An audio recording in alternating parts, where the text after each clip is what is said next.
स्वागत दोस्तों, आगे चैनल के साथ सामने मौत पर चलेंगे। सबसे पहले सबसे बड़ी आपको बताएंगे दोस्तों, आखिरकार राहुल गांधी ने दिया एक ऐसा बयान और पार्टी के कार्यकर्ताओं को साफ तौर पर समझा दिया गया है कि अल्पसंख्यक नहीं मुस्लिम शब्द का इस्तेमाल करना है जब न्याय की मांग करनी है। दोस्तों बताएंगे क्यों राहुल गांधी ने ये बातें कही है और बीजेपी के द्वारा कांग्रेस पार्टी पर मुस्लिम पार्टी होने का आरोप लगाए जाने के बावजूद राहुल गांधी के द्वारा ऐसे बोलने के पीछे क्या है बड़ा कारण दोस्तों, और क्यों पार्टी के कार्यकर्ताओं और नेताओं को हिदायत दी गई है, बताएंगे डिटेल में क्या है पूरी अपडेट। और उत्तर प्रदेश के विधानसभा चुनाव से पहले योगी आदित्यनाथ के सरकारी व्यवस्था को लेकर जोरदार तरीके से भड़क गए विधायक। दोस्तों बताएंगे कौन से मामले को लेकर बीजेपी उत्तर प्रदेश के अंदर जबरदस्त तरीके की हलचल मची हुई है दोस्तों, और बीजेपी की मेयर अपनी दिखा रही थी दादागिरी दोस्तों, लेकिन जब कोर्ट ने मामले पर दखल दी तो उसके बाद समाजवादी पार्टी के नेता की शपथ करवाई गई है। बताएंगे डिटेल में और क्या अपडेट है दोस्तों, एक करके चलेंगे आज की सारी बड़ी खबरों की तरफ। लेकिन उससे पहले अगर आप भी मानते हैं कि जब न्याय की बात हो तब पीड़ित समाज का नाम लेकर न्याय की मांग करनी चाहिए और राहुल गांधी एकदम सही बोल रहे हैं, और अगर आप भी मानते हैं दोस्तों की बीजेपी के मुस्लिम विरोधी राजनीति के खिलाफ खुलकर बोलना चाहिए तो इस वीडियो को लाइक करके लाल बटन दबाकर चैनल को सब्सक्राइब करके बेल आइकन दबाकर कमेंट बॉक्स में अपनी राय जरूर लिखकर बताएगा। दोस्तों चलते हैं सबसे पहले सबसे बड़ी ब्रेकिंग न्यूज अपडेट की तरफ, जहां पर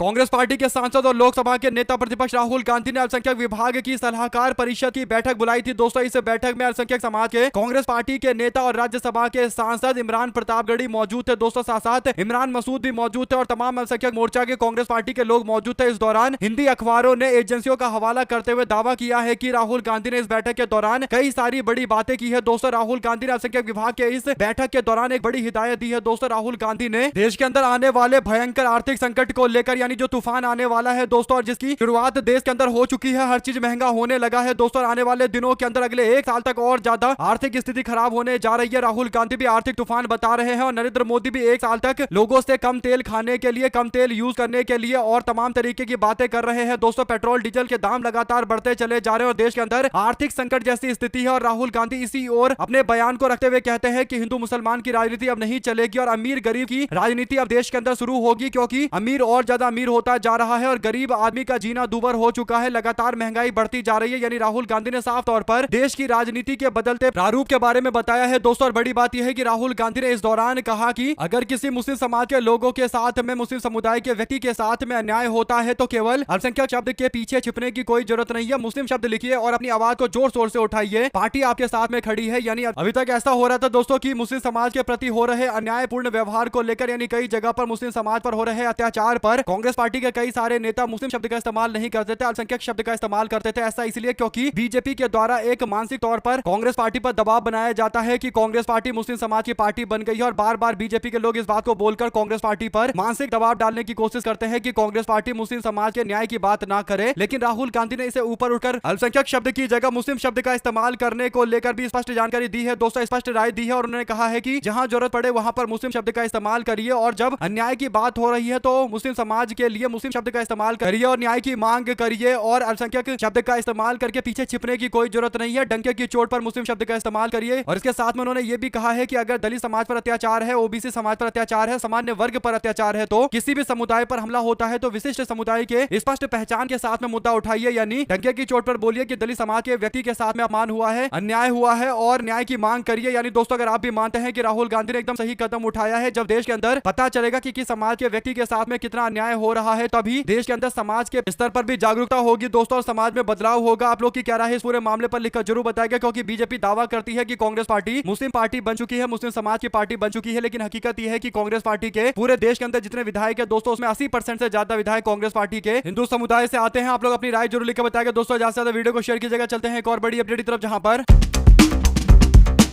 कुछ ही महीनों के अंदर उत्तर प्रदेश के अंदर विधानसभा के चुनाव होने वाले हैं दोस्तों। ऐसे में उत्तर प्रदेश के विधानसभा चुनाव में जो सबसे बड़ा मुद्दा बनता हुआ नजर आने लगा है वो बिजली का बन रहा है दोस्तों। यानी पूरे उत्तर प्रदेश के अंदर जमकर पावर कट चल रहा है, गर्मी इतनी ज्यादा है, 45 से 48 50 डिग्री तक पहुंच चुका है तापमान दोस्तों, और उत्तर प्रदेश के अंदर हालत लोगों का बेहाल हो चुका है। लेकिन बड़ी बात यह है कि बिजली में इतनी ज्यादा कटौती देखने को मिल रही है दोस्तों, यानी पावर कट देखने को मिल रहा है, जिस कारण से बड़ी संख्या में लोग उत्तर प्रदेश के अंदर भारतीय जनता पार्टी सरकार में प्रताड़ित महसूस कर रहे हैं दोस्तों। यहाँ तक कि पावर स्टेशन पर जा जाकर लोग विरोध कर रहे हैं, पावर हाउस पर जाकर विरोध कर रहे हैं, और यहां तक कि बीजेपी के विधायकों मंत्रियों सब पर दबाव स्थानीय जनता बना रही है दोस्तों। इसके बाद बीजेपी के एक दो नहीं 6 के आसपास विधायकों ने बीजेपी की राज्य सरकार और मंत्री से अपील की है कि उनके इलाके में बिजली की आपूर्ति को सुनिश्चित किया जाए। कुल मिलाकर दोस्तों उत्तर प्रदेश के अंदर भारतीय जनता पार्टी 2027 के चुनाव से पहले बुरी तरीके से फंस रही है, जहां पर प्रतीक भूषण सिंह जो विधायक है सदर गोंडा के, उन्होंने भी पत्र लिखकर ऊर्जा मंत्री AK शर्मा से कहा है कि उनके क्षेत्र के अंदर जमकर पावर कट हो रहा है। ऐसे डॉक्टर राजेश्वर सिंह जो विधायक है सरोजनी श्रीनगर लखनऊ के, उनका भी यही दावा है कि विद्युत का संकट है, यानी पावर का संकट चल रहा है। कुल मिलाकर दोस्तों ये बातें खुलकर सबके सामने है और भाजपा के विधायक लगातार उत्तर प्रदेश के मुख्यमंत्री योगी आदित्यनाथ और पावर मंत्री दोनों को लेकर कहीं ना कहीं नाराजगी जता रहे हैं। दोस्तों ऐसे में क्षेत्र के अंदर से लगातार विधायकों के ऊपर दबाव बन रहा है कि आप विकास का दावा करते हो और बिजली उपलब्ध नहीं करवा पा रहे। 2027 के विधानसभा चुनाव से पहले मंत्री और विधायकों के लिए तगड़ा झटका है। दोस्तों आम जनता को याद रहना चाहिए कि जब सबसे ज्यादा भीषण गर्मी पूरे उत्तर प्रदेश के अंदर पड़ रही है तब उनके पास बिजली उपलब्ध नहीं है और इसके पीछे बड़ा कारण यह है कि भाजपा सरकार, ट्रिपल इंजन की सरकार पूरी तरीके से धूल फांक रही है। आप लोग अपनी राय जरूर लेकर बताएंगे। दोस्तों ज्यादा से ज्यादा वीडियो को शेयर की जगह चलते हैं एक और बड़ी अपडेट की तरफ, जहां पर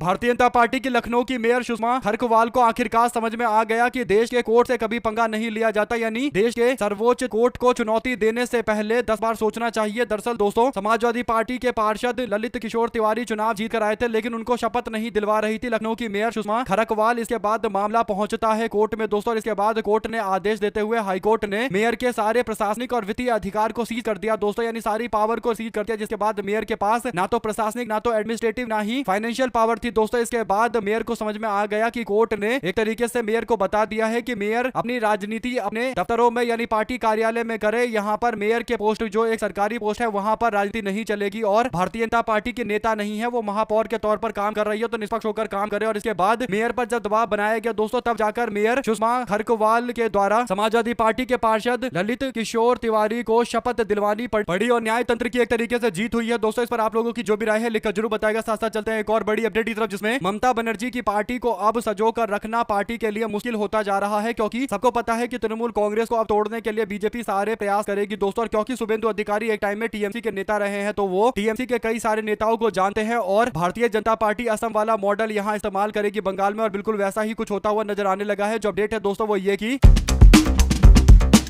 पश्चिम बंगाल के विधानसभा चुनाव में पराजय के बाद ममता बनर्जी की मुश्किलें बढ़ती नजर आ रही है। ममता बनर्जी की करीबी सांसद काकोली घोष दस्तीदार ने पश्चिम बंगाल के अन्याय और भ्रष्टाचार को लेकर बढ़ती जनता की चिंताओं का हवाला देते हुए तृणमूल कांग्रेस से इस्तीफा दे दिया दोस्तों और 12/7 ऑर्गेनाइजर डिस्ट्रिक्ट प्रेसिडेंट के पोस्ट से इस्तीफा दे दिया। उनके इस्तीफे में 4 बार की टीएमसी सांसद ने कहा कि राज्य में हाल की घटनाओं ने आम लोगों के बीच गंभीर सवाल खड़े किए हैं और पार्टी लीडरशिप इसे नजरअंदाज नहीं कर सकती। उन्होंने राजनीति में ट्रांसपेरेंसी और अकाउंटेबिलिटी और डिसिप्लिन और कमिटमेंट के महत्व पर जोर देते हुए उन्होंने कहा कि जिले में हाल ही में हुए विधानसभा चुनाव में पार्टी का खराब प्रदर्शन जनता के मूड को दिखाता है और इस हार की नैतिक जिम्मेदारी लेते हुए काकोली घोष ने अपने पोस्ट से इस्तीफा दे दिया है दोस्तों। कुछ दिन पहले काकोली घोष को सुरक्षा दी गई थी, तो इससे लग रहा है कि इन्होंने जो इस्तीफा दिया है ये तृणमूल कांग्रेस के अभी पोस्ट से दिया है, लेकिन जल्द ही या तो सांसद के पोस्ट से ये इस्तीफा देंगे या भारतीय जनता पार्टी में जाएंगे, क्योंकि इनको सुरक्षा दिया भारतीय जनता पार्टी की सरकार ने, तो सुरक्षा यूं ही नहीं देती दोस्तों बीजेपी। राघव चड्डा को भी पहले सिक्योरिटी दी गई, उसके बाद राघव चड्डा ने पलटी मार ली। तो पता चल रहा है कि एक पैटर्न है, भारतीय जनता पार्टी जब दूसरे को अपनी पार्टी में शामिल करवाती है दोस्तों तो पहले उसको सुरक्षा दिया जाता है, उसके बाद अपने पक्ष में किया जाता है। ऐसे में काकोली घोष पाला जरूर बदलेंगे, लेकिन उनके साथ में क्या कोई और भी व्यक्ति पाला बदलेगा, ये बड़ा सवाल है, क्योंकि 20 तारीख को वाई कैटेगरी की सिक्योरिटी काकोली घोष को केंद्र सरकार ने दिया था। तो क्या सांसदों को बड़ी संख्या में अपने साथ में लेकर आएंगे या फिर सब कुछ नॉर्मल तरीके का रहेगा दोस्तों। ये देखने वाली बात है कि वो क्या अकेले जा रही है या साथ में कई और लोगों को लेकर आएंगी। आप लोग की जो भी राय है लिखकर जरूर बताएगा। साथ साथ चलते हैं एक और बड़ी अपडेट की तरफ, जहां पर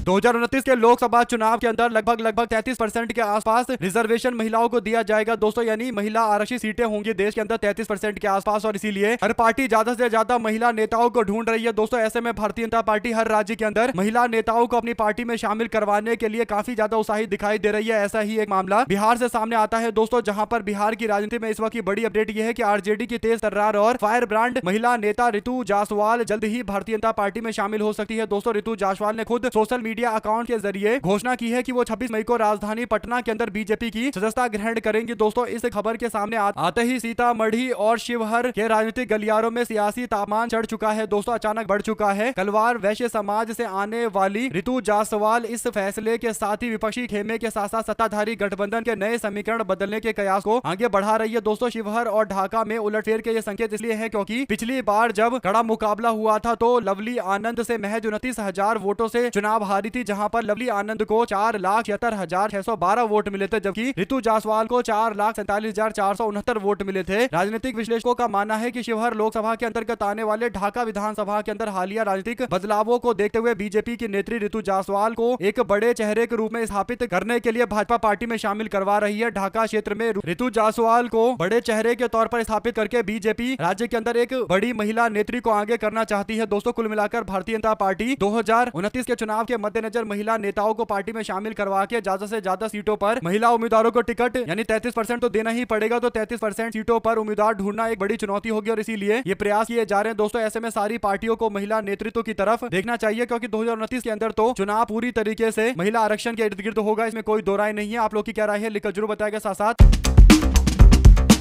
पश्चिम बंगाल सरकार ने राज्य में अवैध रूप से रह रहे विदेशी नागरिकों के खिलाफ बड़ा प्रशासनिक कदम उठाया। दोस्तों, सरकार ने अवैध बांग्लादेशी और रोहिंग्या नागरिकों को लेकर उनको देश से वापस भेजने की प्रक्रिया तेज करने का दावा करते हुए एक ऐसा ऐलान किया है जिसे लेकर विवाद और ज्यादा तेज होगा। दोस्तों, और हो भी चुका है। लोग इस पूरे मामले को लेकर भाजपा सरकार की नीयत पर सवाल खड़े कर रहे हैं। दरअसल बीजेपी की शुभेंदु अधिकारी सरकार ने होल्डिंग सेंटर बनाने का फैसला लिया है। दोस्तों, इस फैसले को राज्य में अवैध घुसपैठ और सुरक्षा से जुड़े मुद्दे पर सरकार की कड़ी कार्रवाई के तौर पर दिखाने की कोशिश की जा रही है, लेकिन वास्तविकता एकदम अलग है। दोस्तों, सरकार की ओर से पश्चिम बंगाल के सभी जिला अधिकारियों को इस संबंध में लिखित निर्देश और विस्तृत गाइडलाइंस भेजी गई है। अधिकारियों को अपने अपने जिले के अंदर ऐसे होल्डिंग सेंटर बनाने के लिए उपयुक्त जगह की पहचान करके आगे की प्रक्रिया शुरू करने के लिए कहा गया है। प्रशासन का विशेष फोकस सीमावर्ती इलाका है, यानी बांग्लादेश से सटे हुए जो जिले हैं उनमें होल्डिंग सेंटर बनाकर अवैध प्रवासियों को यहाँ पर रखने, यानी दोस्तों जो डिटेंशन सेंटर वाली बात चल रही थी वो होल्डिंग सेंटर के नाम से ये बनाया जा रहा है। कहीं ना कहीं देश के अंदर एक बार फिर से इस मामले को लेकर विवाद बढ़ेगा दोस्तों, क्योंकि मानवाधिकार के उल्लंघन से जुड़ा हुआ मामला है और ये इंटरनेशनल लेवल पर भी बातें काफी जोर शोर से सुनाई देने वाली है। अगर आप भी मानते हैं कि जिस तरीके से भाजपा पश्चिम बंगाल के अंदर अवैध घुसपैठियों के नाम पर ये सब कदम उठाने की कोशिश कर रही है, दोस्तों इससे साफ तौर पर पता चलता है कि भारतीय जनता पार्टी के पास पश्चिम बंगाल को लेकर कोई ऐसा एजेंडा नहीं है जिससे आम जनता को फायदा पहुंचाया जा सके। खासकर जो आर्थिक एजेंडे होते हैं जिसमें कोलकाता को विकसित बनाना और इन्वेस्टमेंट निवेश लेकर आना, जब देश के अंदर ही निवेश नहीं आ रहा तो कोलकाता पश्चिम बंगाल में कैसे निवेश आएगा। और इसीलिए जो असली मुद्दे हैं, खासकर जो आर्थिक विकास के मुद्दे हैं, उसे भटकाकर अवैध बांग्लादेशियों और रोहिंग्या के लिए डिपोर्ट सेंटर बनाया जा रहा है, होल्डिंग सेंटर बनाया जा रहा है। इस तरीके की खबरें करवाई जा रही है और इस तरीके के फैसले लिए जा रहे हैं। इस पर आप लोग की जो भी राय है दोस्तों लिखकर जरूर बताएगा। ज्यादा से ज्यादा वीडियो को शेयर कीजिएगा। चलते हैं एक और बिग न्यूज अपडेट की तरफ, जहां पर मायावती जी के द्वारा बीते दिन किया गया इमरजेंसी बैठक। दोस्तों, इसे लेकर अब जो अपडेट आई है वो ये है कि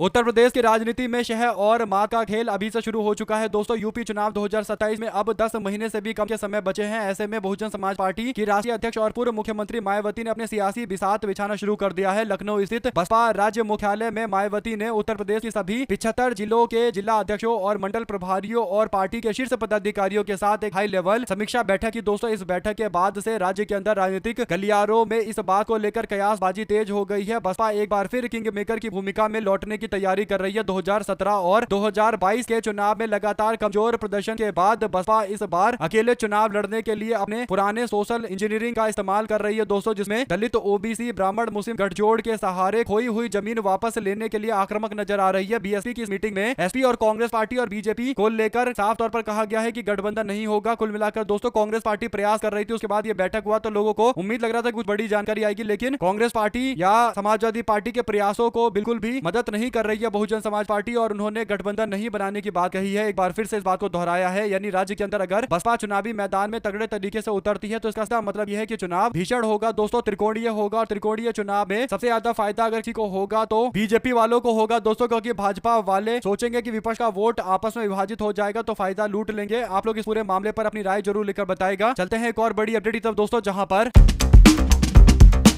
कांग्रेस जनता पार्टी के फाउंडर अभिजीत दीपके ने रविवार को दावा किया है कि उनके इंस्टाग्राम अकाउंट का कंट्रोल उन्होंने वापस प्राप्त कर लिया है। उन्होंने इंस्टाग्राम पर वीडियो पोस्ट करते हुए कहा कि हम वापस आ गए हैं, तुम भूल गए थे कि हम जिंदा रहने के लिए क्या कर सकते हैं। पोस्ट के साथ उन्होंने कांग्रेस की इमेज भी शेयर करते हुए इससे पहले शनिवार को दावा किया था कि उनके पार्टी और पर्सनल अकाउंट को हैक कर लिया गया है। दीपके ने रविवार को एक्स पर बीते दिन बताया कि 94% उनके जो फॉलोअर्स हैं वो भारत के हैं, जबकि अलग अलग सोशल मीडिया और भाजपा नेताओं के बयान के हिसाब से झूठे दावे किए जा रहे थे कि 90% से ज्यादा लोग बांग्लादेशी और पाकिस्तानी अकाउंट पर है, लेकिन हकीकत यह है दोस्तों की 94% भारतीय हैं और उन्होंने इस बात का सबूत भी दिया है। किरण रिजिजू जो भारतीय जनता पार्टी के मंत्री है दोस्तों, केंद्रीय मंत्री, उन्होंने सवाल उठाया कि भारतीय युवाओं को पाकिस्तानी क्यों कहा जा रहा है। दरअसल एक्स पर बिना किसी का नाम लिए पोस्ट लिखते हुए सोशल मीडिया पर पाकिस्तान और जॉर्ज सोरोस गिरोह से फॉलोअर्स जुटाने का दावा किया गया और भारत में ही पर्याप्त युवा मौजूद है, भारत विरोधी गिरोह से मदद लेने की जरूरत नहीं है। ऐसे में दोस्तों एक बात तो तय है कि बीजेपी के केंद्रीय मंत्री भी इस पर बयान दे रहे, तो पता चल रहा है कि ये भी पूरी तरीके से बौखलाए हुए हैं और इनको भी पता है कि इनके पास अब इस मुद्दे पर जवाब देने के लिए कुछ नहीं है और आम जनता और खासकर जो युवा आवाज उठा रहे हैं और जो उनके सवाल है एकदम जेन्युइन सवाल है दोस्तों। लोग महंगाई पर सवाल पूछ रहे हैं, बेरोजगारी और देश के अंदर जो खराब सड़कें हैं और जो देश के अंदर कूड़ा करकट फैला हुआ है और नदियां पूरी तरीके से दूषित हो रखी है, प्रदूषण है, तो सारे मुद्दों को जोर शोर से उठाया जा रहा है और ये बात भाजपा वालों को, खासकर जो बीजेपी के मंत्री हैं, उनको पसंद नहीं आ रहा। हालांकि अकाउंट वापस आ गया तो एक बार फिर से लोगों की भारी संख्या में एकजुटता देखने को मिल सकती है दोस्तों। जो भी अपडेट इससे जुड़ी आती रहेगी आप लगातार पहुंचाते रहेंगे। साथ साथ चलते हैं एक और बड़ी खबर की तरफ, जहां पर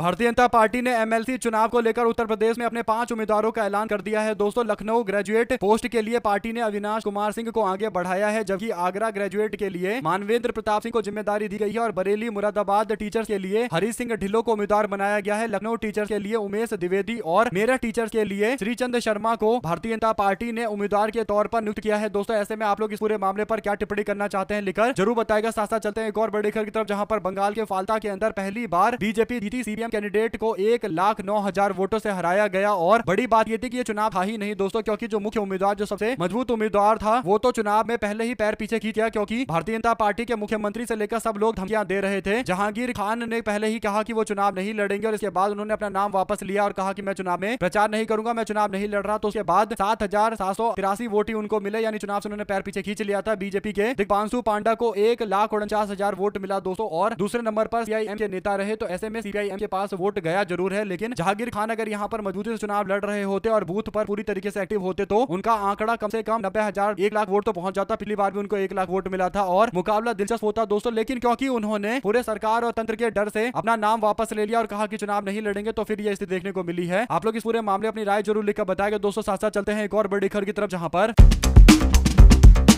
उत्तर प्रदेश के कांग्रेस पार्टी के अध्यक्ष अजय राय की मुश्किलें अब कानूनी रूप से बढ़ गई है दोस्तों। महोबा शहर के कोतवाली में प्रधानमंत्री नरेंद्र मोदी पर आपत्तिजनक टिप्पणी करने के आरोप में मुकदमा दायर किया गया है और इस प्राथमिकी में अजय राय के साथ कांग्रेस के निवर्तमान प्रदेश के जो सचिव हैं गिरिराज सिंह अहिरवार और 30 अज्ञात समर्थक, उन सब पर नामजद मुकदमे किए गए हैं दोस्तों। और बीजेपी के जिला कार्यकारी समिति के सदस्य और अधिवक्ता नीरज रावत ने तहरीर देते हुए पुलिस से इस मामले को गंभीरता से लेने के लिए कहा है। पुलिस ने मामले की गंभीरता देखते हुए सुसंगत धाराओं के तहत कार्रवाई शुरू कर दी है। अजय राय ने नरेंद्र मोदी को लेकर जो टिप्पणी थी दोस्तों, उसे उन्होंने कहा कि ये एआई जनरेटेड वीडियो है, इसके बाद भी पुलिस के द्वारा ये कार्रवाई की जा रही है। आप लोग इस पूरे मामले पर राय जरूर लिखकर बताएगा दोस्तों, क्योंकि एक बात तो तय है कि उत्तर प्रदेश के अंदर आने वाले दिनों के अंदर हलचलें और तेज होंगी, क्योंकि अब चुनाव आने वाले हैं और नेताओं के बयान भी इस तरीके से आएंगे और उसका जवाब देते हुए मामले मुकदमे दायर करवाए जाएंगे, लेकिन फिर से टिप्पणी करते हुए दिखाई देंगे। क्योंकि अजय राय ने कहा कि उनकी पार्टी और कार्यकर्ता उत्तर प्रदेश के अंदर बिल्कुल भी झुकने वाले नहीं है। पार्टी के कार्यकर्ता डटकर मुकाबला कर रहे हैं और आगे भी इसी तरीके से मुकाबला करते रहेंगे, डंके की चोट पर मुकाबला करते रहेंगे। आप लोग इस पूरे मामले अपनी राय जरूर लिखकर बताएगा दोस्तों। और कांग्रेस ने अमेरिका के विदेश मंत्री मार्को रूबियो के उस बयान को लेकर रविवार को प्रधानमंत्री नरेंद्र मोदी पर निशाना साधा दोस्तों, जिसमें उन्होंने कहा था कि भारत ने अगले 5 वर्षों में $500 अरब का अमेरिकी सामान खरीदने की प्रतिबद्धता जताई है। कांग्रेस पार्टी ने कहा कि कॉम्प्रोमाइज्ड है प्रधानमंत्री, यानी अमेरिका के जितने भी बड़े बड़े अधिकारी आ रहे हैं दोस्तों, सब कह रहे हैं कि $500 अरब यानी $बिलियन का भारत सामान खरीदेगी अमेरिका से और ये जो है ट्रेड डील का हिस्सा है दोस्तों। इसी बात को लेकर राहुल गांधी कहते हैं कि नरेंद्र मोदी और बीजेपी की सरकार पूरी तरीके से कॉम्प्रोमाइज्ड है, क्योंकि उन्होंने जो समझौता किया है वो एक तरफा अमेरिका को फायदा पहुंचाने वाला समझौता किया है। और राहुल गांधी की इस बात पर बीजेपी के लोग चिढ़ जरूर जाते हैं, लेकिन हकीकत यही है। एक बार फिर से मार्को रूबियो ने इसी बात को बोला है, तो इससे पता चलता है दोस्तों कहीं ना कहीं अमेरिका भारत के साथ व्यापार समझौता नहीं कर रहा, बल्कि खुद के फायदे का डील कर रहा है। आप लोग इस पूरे मामले पर अपनी राय जरूर लिखकर बताएगा। चलते हैं एक और बिग ब्रेकिंग न्यूज अपडेट की तरफ दोस्तों, जहां पर एक बार कई सारे सवालों के घेरे में आ गई है दिल्ली की मुख्यमंत्री रेखा गुप्ता। रेखा गुप्ता अपने उल्टे सीधे बयान के लिए जानी जाती है दोस्तों। कभी कूड़े के पहाड़ के पास जाकर कहती है तुझे जाना पड़ेगा भाई, कभी प्रदूषण को नापने के लिए थर्मामीटर की बात करती है। और इसके बाद अब उनका एक और बयान आया है जिसमें वो दावा करती है कि पीपल, बबूल और जो कीकड़ के पेड़ होते हैं वो ऑक्सीजन नहीं देते। यानी दोस्तों इनका काम है दिल्ली के अंदर प्रदूषण से लड़ाई लड़ने का और प्रदूषण से दिल्ली की जनता को मुक्त करवाने का। लेकिन मुख्यमंत्री बता रही है कि पीपल, बबूल और कीकड़ से ऑक्सीजन जनरेट नहीं होता, ऑक्सीजन नहीं मिलता। आप लोग इस पूरे मामले पर 2 शब्द जरूर लिखकर बताएगा दोस्तों। यानी ऐसा लगता है कि बीजेपी के मुख्यमंत्रियों ने साइंस का गला घोटने की जिम्मेदारी ले रखी है। आप लोग अपनी राय जरूर लिखकर बताएगा। साथ साथ समाजवादी पार्टी के राष्ट्रीय अध्यक्ष अखिलेश यादव ने भारतीय जनता पार्टी पर तीखा हमला बोलते हुए शनिवार को कहा कि अदृश्य शस्त्र गुप्त रूप से देश, समाज और आपसी सौहार्द पर घातक हमला कर रहे हैं। अखिलेश यादव ने सोशल मीडिया मंच एक्स पर कई सवाल उठाते हुए जांच की मांग की। दोस्तों उन्होंने असली शस्त्रों के तो लाइसेंस बनते हैं, लेकिन जो अदृश्य शस्त्र है जो गुप्त रूप से देश, समाज और आपसी प्रेम और अंदर से बेहद घातक हमला कर रहे हैं। समाजवादी पार्टी के मुखिया ने कहा कि वकील कह रहे थे कि लगे हाथ बीजेपी के लोगों के घर, दुकान और कार्यालय और प्रतिष्ठानों के कागज तथा नक्शे मांगकर उनकी वैधता की भी जांच होनी चाहिए। यानी दोस्तों मामला जब कोर्ट में पहुंचा तो कोर्ट ने अवैध तरीके से जो हथियार उत्तर प्रदेश के अंदर रखे जा रहे हैं उस बात को लेकर सवाल खड़ा किया था। और अवैध हथियार या फिर जो भी लाइसेंसी हथियार भी इस्तेमाल करते हैं सुरक्षा के लिए, लेकिन बाद में उसको धमकी देने के लिए इस्तेमाल करते हैं, यानी सुरक्षा के नाम पर लेते हैं और धमकी देते हुए बाहुबली बने घूम रहे हैं। उन लोगों को लेकर कोर्ट ने तीखी टिप्पणी की थी। और इसी बात पर अखिलेश यादव प्रतिक्रिया देते हुए कह रहे हैं कि कुछ अदृश्य शस्त्र गुप्त रूप से देश और समाज पर कर रहे हैं बेहद घातक हमला। आप लोग इस पूरे मामले अपनी राय जरूर लिखकर बताएगा दोस्तों। ज्यादा से ज्यादा वीडियो को शेयर कीजिएगा। इसी के साथ में हमारे साथ लगातार जुड़े रहने के लिए आपसे दोस्तों, भाइयों, बहनों, मित्रों का बहुत बहुत धन्यवाद। आप लोग देख रहे थे आपका अपना चैनल जय हिंद जय भारत। ज्यादा से ज्यादा वीडियो को शेयर कीजिएगा। हमारे साथ लगातार जुड़े रहने के लिए दोस्तों, भाइयों, बहनों, मित्रों का बहुत बहुत धन्यवाद। आप लोग देख रहे थे आपका अपना चैनल जय हिंद जय भारत। दोस्तों ज्यादा से ज्यादा वीडियो को शेयर किया। बहुत बहुत धन्यवाद। जय हिंद।